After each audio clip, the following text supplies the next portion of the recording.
Chapter 27. Favor shown by giving Bhagavat and Vishnu Sahasranam.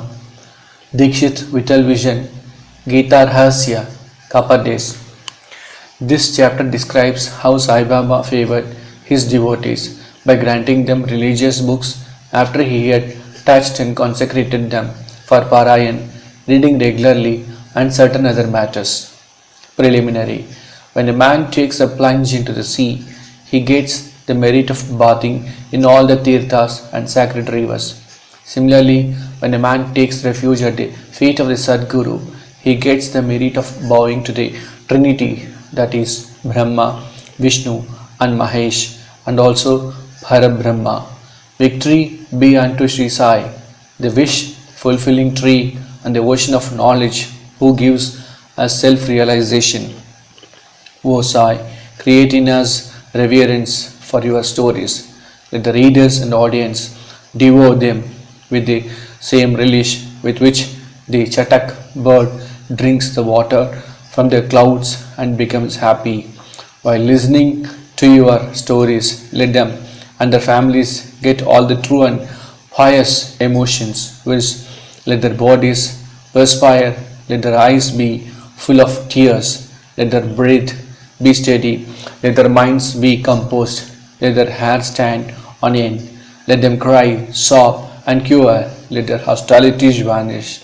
When these things happen, that is a sign of the grace of the Guru dawning upon them. When these emotions grow in you, the Guru is most pleased and will certainly lead you on the path of self-realization. The best way, therefore, to get free from the shackles of Maya in our complete and wholehearted surrender to Baba. The Vedas cannot take you across the ocean of Maya. It is only the Sadguru who can do so and make you see God in all creatures.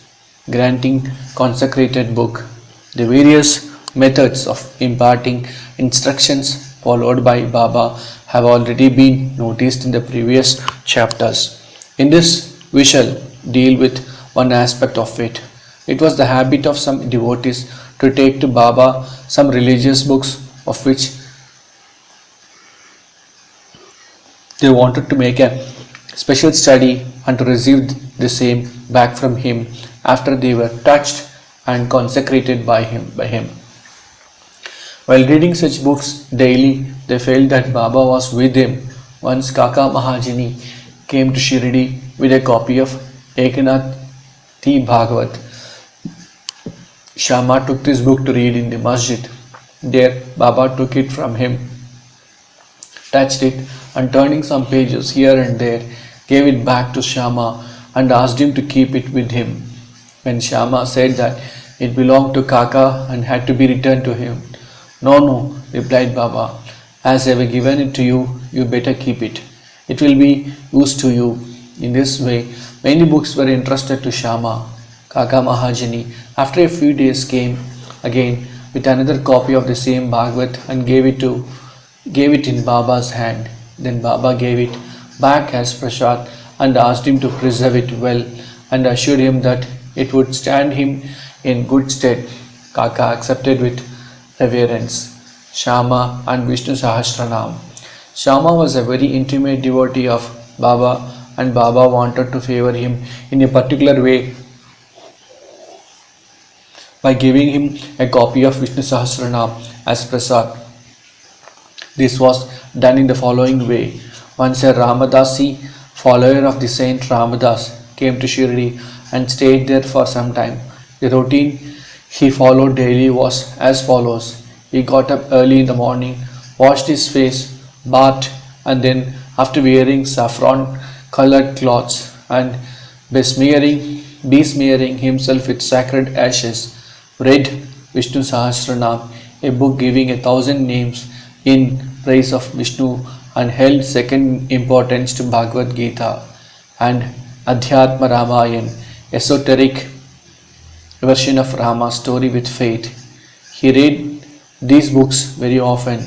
After some days, Baba thought of favoring and initiating Shama with Vishnu Sahasranam.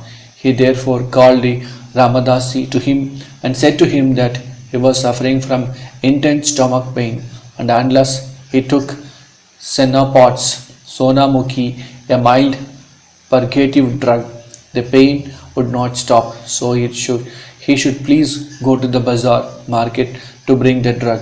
The Ramadasi closed his book and went to the bazaar. Then Baba came from his seat to Ramadasi's place of reading and took out the copy of Vishnu Sahasranam, and after coming back to his seat said to Shama, this book is very valuable and efficacious, so I present it to you. You read it. Once I suffered intensely and my heart began to palpitate and my life was in danger. At that critical moment, I hugged this book to my heart, and then Shama, what a relief it gave me. I thought that Allah Himself came down and saved me.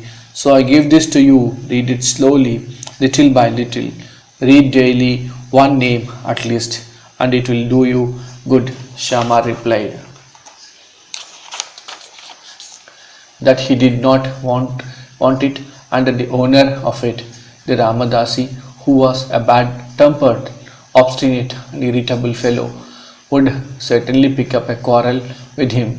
Besides, being a rustic himself, he could not read distinctly the Sanskrit Devanagari script text of the book. Shama thought that Baba wanted to set him up against the Ramadasi by this act of his, but he had no idea what Baba felt for him.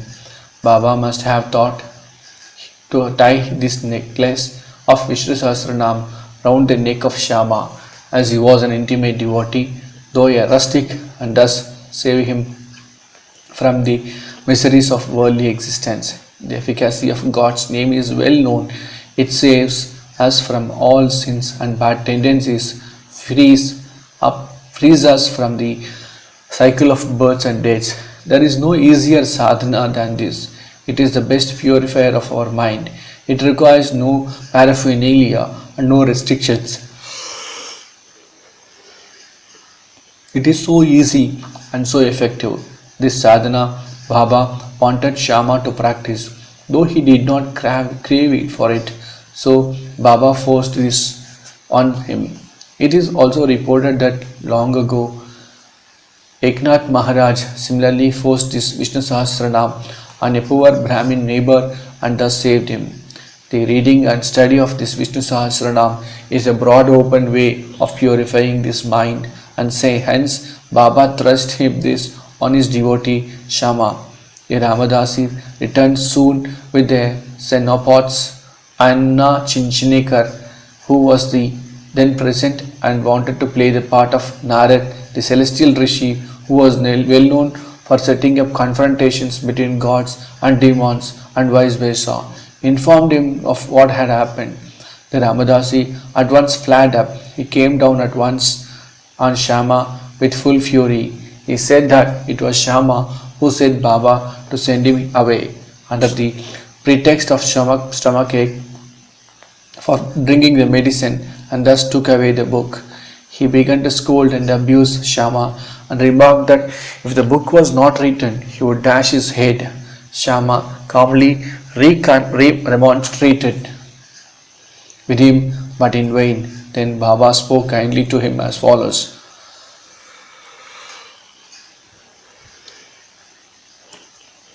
O Ramadasi, what is the matter with you? Why are you so turbulent?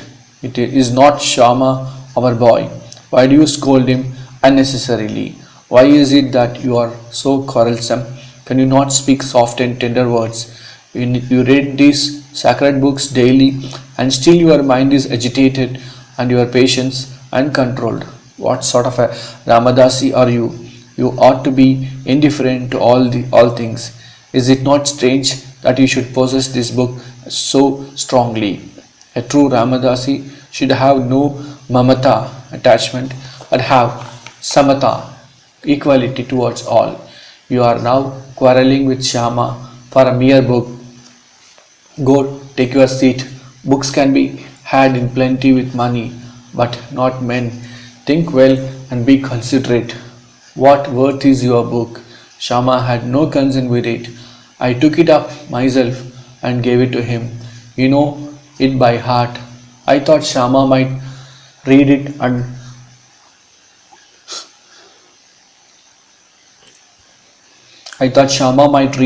and benefit thereby, so I gave it to him. How sweet were these words of Baba, soft, tender, and nectar like. Their effect was wonderful. The Ramadasi calmed down and said to Shama that he would take Panch Ratni Gita in return. Shama was much pleased and said, "Why one? I shall give 10 copies in return." So the matter was ultimately settled. The question for consideration is why should the Ramadasi press for Pancha Ratni Gita, a book which he never cared to know, and why should he, who daily read religious books in the masjid in front of Baba, quarrel with Shama before him?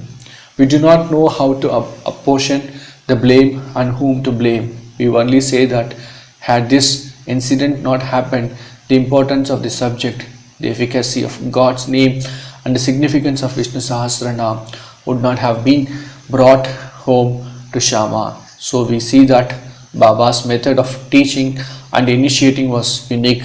In this case, Shama did gradually study the book and mastered its contents to such an extent that he was able to explain it to Professor G.G. Narke, M.A. of the College of Engineering, Pune, the son-in-law of Sriman Bhoti and a devotee of Baba, Vital Vision. One day, while Kaka Sahib Dikshit was in meditation after his morning bath in his vada at Shirdi, he saw a vision of Vital.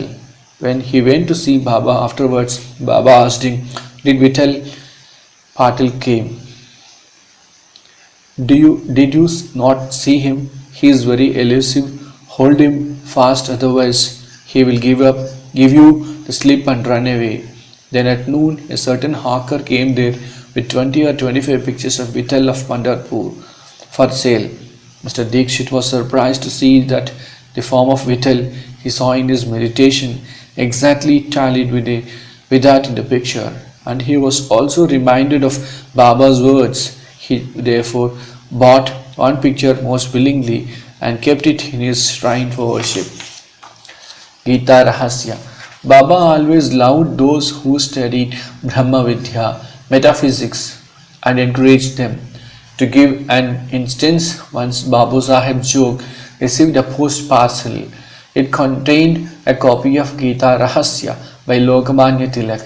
Taking it under his arm, he came to the masjid and prostrated himself before Baba. When the parcel fell at Baba's feet, Baba inquired that it was. It was opened then and there, and the book was placed in Baba's hand. He turned some pages here and there for a few minutes and took out a rupee from his pocket, placed it on the book, and handed the same with a rupee to Jog and said to him, "Read this completely and you will be benefited." Mr. and Mrs. Kaparde. Let us close this chapter with the description of the Kapardes. Once Dada Sahib Kaparde came with his family and lived in Shirdi for some months. The diary of his stay has been published in English in the Sri Sai Leela magazine, Volume 1. Dada Sahib was not an ordinary man. He was the affluent and most famous advocate of Amravati, Bherar, and was a member of the Council of State, Delhi. He was intelligent and a very good speaker. Still, he dared not open his mouth before Baba. Most devotees spoke and argued with Baba off and on, but only three, viz. Kapadi, Nolkar, and Bhoti, kept always silent. They were meek, modest, humble, and good natured. Dada Sahib, who was able to expound Panchadashi, well known Sanskrit treatise on the Advaita philosophy by the famous Vidyaranya, to others, uttered no word when he came to the masjid before Baba.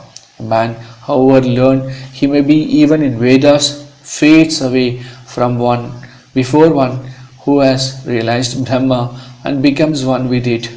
Learning cannot stand before self realization. Dada Sahib stayed for 4 months, but Mrs. Kapade stayed for 7.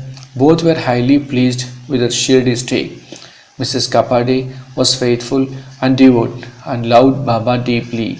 Every noon she brought Naivedya herself to the masjid, and after it was accepted by Baba, she used to return and take her meals. On seeing her steady and firm devotion, Baba wanted to exhibit it to others. One noon she brought a dish containing sanza, wheat pudding, puris, rice, soup and kheer, sweet rice and other sundry articles to the masjid. Baba, who usually waited for hours, got up at once, went up to his seat and removing the cover from the dish began to partake of the things zealously. Shama then asked him, "Why this partiality? At times you throw away dishes of others and do not care to look at them, but this appeals to you earnestly. Why is the dish brought by this lady so sweet? This intrigues us." Baba then explained, "This fond is really extraordinary. This food is really extraordinary. In former birth, this lady was a merchant's fat cow yielding much milk. Then she disappeared and took birth in a gardener's family, then in a Kshatriya family and married a merchant. Then she was born in a Brahmin family. I saw her after a very long time. Let me take some sweet morsels of love from her dish." After saying this, Baba did full justice to her dish, washed his mouth and hands, belched out as he was fully satisfied and resumed his seat. Then she bowed down and began to shampoo Baba's legs, and he began to talk with her and knead her arms, which were shampooing his legs. On seeing this reciprocal service, Shama began to joke and said, "It is going on well. It is a wonderful sight to see God and his Bhakta serving each other." After being pleased with her sincere service, Baba asked her in low and fascinating tone to chant Raja Ram, Raja Ram. Then and always had said, "If you do this, your life's object will be achieved, your mind will attain peace and you will be immensely benefited." To persons unfamiliar with spiritual matters, this might appear as a polite gesture, but really it was not so. It was a case of what is technically called Shakti Path, that is, transference of power from the Guru to the disciple. How effective were Baba's words! In an instant they pierced her heart and remained there. This case illustrates the nature of the relations that should subsist between the Guru and the disciple. Both should love and serve each other as one. There is no distinction or any difference between them. Both are one, and one cannot live without one another. The disciple placing his head at the Guru's feet is a cross or outward vision. Really and internally they are both one and the same. Those who see any difference between them are yet unripe and not protect. Bow to Sri Sai. Peace be to all. Om Sai.